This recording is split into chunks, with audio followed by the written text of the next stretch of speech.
Lots of covenants. Covenants with Adam, covenant with Noah, covenant with Abraham, right? We're seeing God prepare, right, and lead us back to that communion with him. So what's it all about? With Adam, all about communion with him and sharing divine's life, right? With sin, that's broken. With Noah, right, the first promise to not just destroy the whole world and wipe us all out in our sinfulness, but promise to reach us, the sinner, and try to lead us back, right, through his love, through revealing himself and his law, through making covenants and promises, through giving his very self, to lead us back into and restore what he created us for our free choice, for our redemption and salvation, not just we're done because we sin and he's going to start anew, right?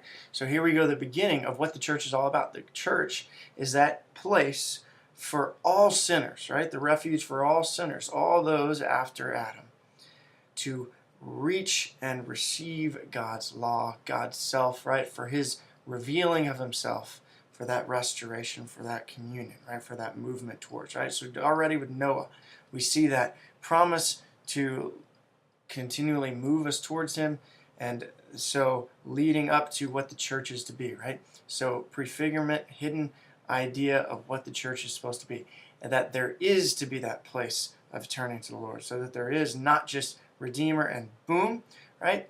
Because what would that be? If he starts anew with Christ and there is no moving towards, there is no grace, there is no leading us back, that covenant with Noah and the promise that God wouldn't destroy us, right, and start the covenants and talk to us and lead us anew wouldn't exist, right?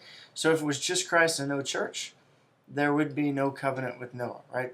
That says it's not going to happen that way, that I'm just going to plop every time a new Adam, which is who Christ is, right? But with the new Adam, right, with the Redeemer, is going to be that movement of God's grace so that we can reach him. Free will, choice, and turn from sin back to communion with him. Make sense? All right. So then we went to what? After that, Abraham, right? Abraham, the first promise, the first beginning, right? The revelation of himself, the promise of a land, nation, worldwide blessing. Of course, we see that also in Christ and his church, right? Christ, the great name of Abraham that lasts forever, but also what is the nation? Christ establishes the nation. It's real, it's on earth. The church, right? And worldwide blessing, that is, all are blessed and continually are blessed as we enter, as we encounter, as we get into, as we are baptized, as we are brought into the church, right? So again, Abraham, the covenant with Abraham and the promises God made to Abraham are fulfilled and only fulfilled completely by Christ and the church. Make sense? Right? So we're seeing that already at the beginning. The promises of the Old Testament aren't just about Christ, but the promises are fully completed and fulfilled with Christ and something. And what we're going to see is they're all pointing towards the church that Christ establishes. Now we get to Moses, and what do we see with Moses? There's a lot. So I'm going to go quickly through the story of Moses. We've got that down. Right? I'll name our key terms, but then I'll get to and highlight the important events. The main essential question, what did God do for Israel through Moses, right? That's essential. Well, the thesis statement, you could say, right?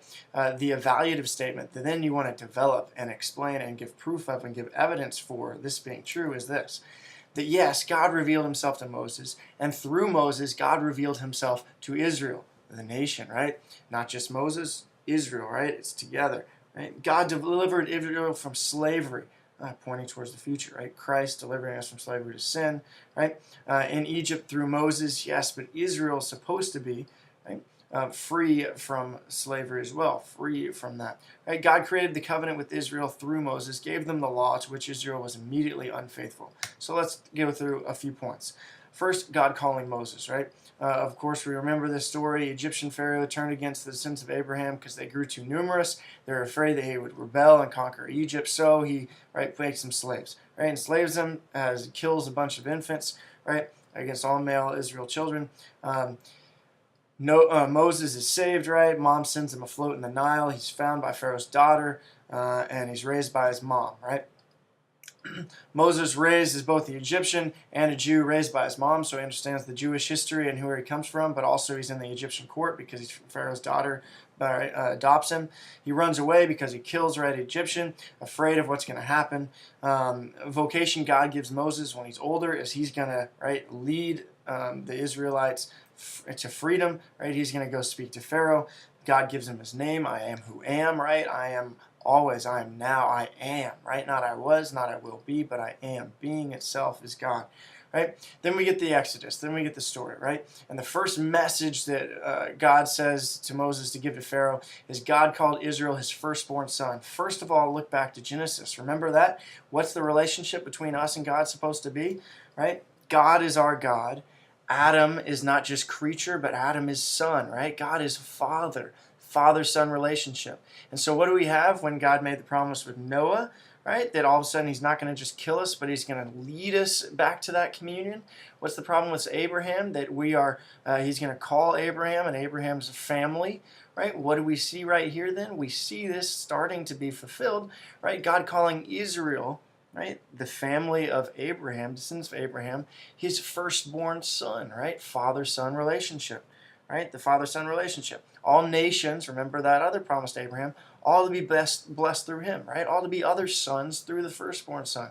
All right, already seeing it. Makes sense? God calls Israel his firstborn son. What does God threaten Pharaoh with? Well, if you kill my firstborn son, God says, well, I'm going to do the same to your firstborn son, right? Justice. God backed up his threat by sending the plagues, right? And the last one actually killing firstborn son because the Pharaoh doesn't oblige, right? Israel escapes the passing of the angel of death, right, for that last plague because, here's very important too, pointing towards the new stuff, right? The chosen people follow God's instructions. They take a lamb without blemish, think of Jesus, sacrifice it, Jesus' sacrifice, and then they eat the flesh, think of Last Supper and Jesus' offering, and they use some of its blood and their lintels of their doorposts, think of Jesus' blood spilled on the cross and the blood of the cup at the Last Supper, right? So we got the connections with Christ.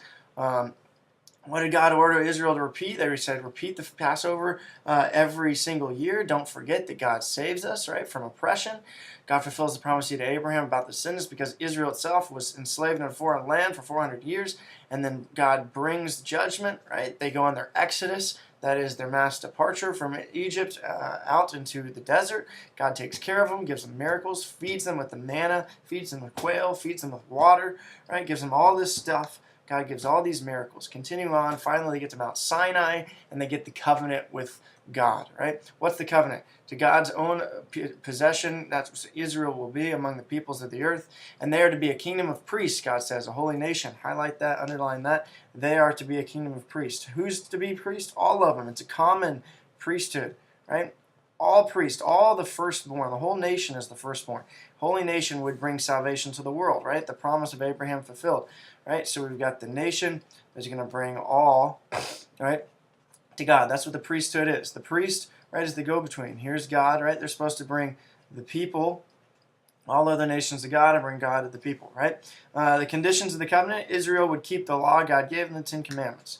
Right? They're to obey and follow God. Israel responds by saying, yes, we'll do it. We will be obedient.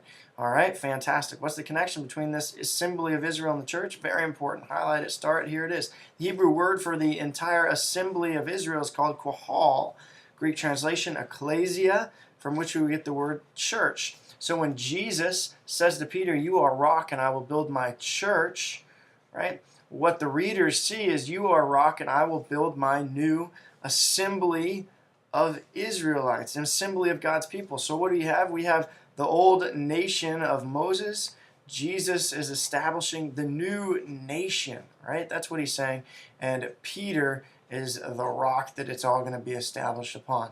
Very cool. He's not just saying church. He's saying all the Old Testament nation, right? The filling of Abraham and all of that, right, will be found within Peter. Church, so then gets this connection with Israel and Moses, right? And God's covenant with them. Israel, of course, disobeys. Aaron makes the golden calf, right?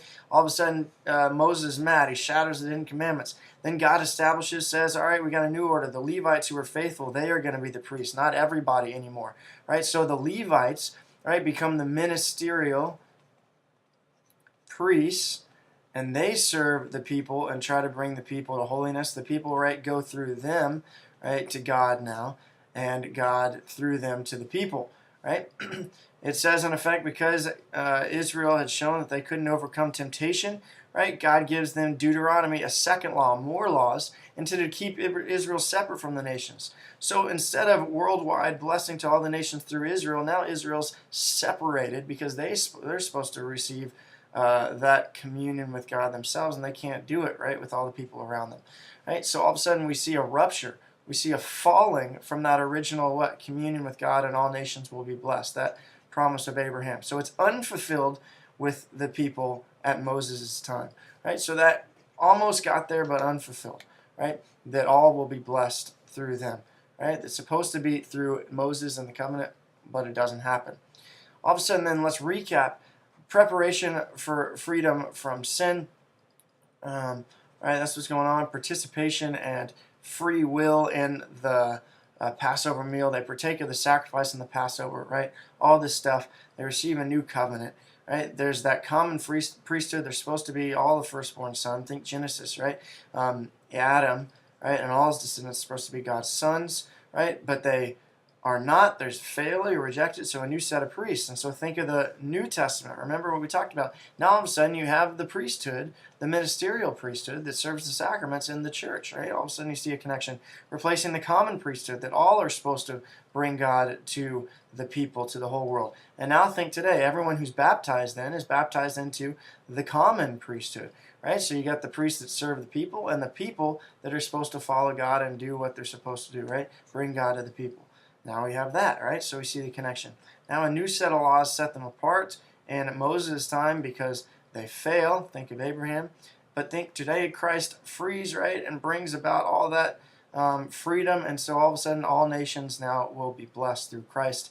And there we have the church, which connects it all together once again, right? Bringing in grace and bringing in all nations, all people, not just the Jews, right? But all people, most people, Christians, are Gentiles, not from Jewish origin.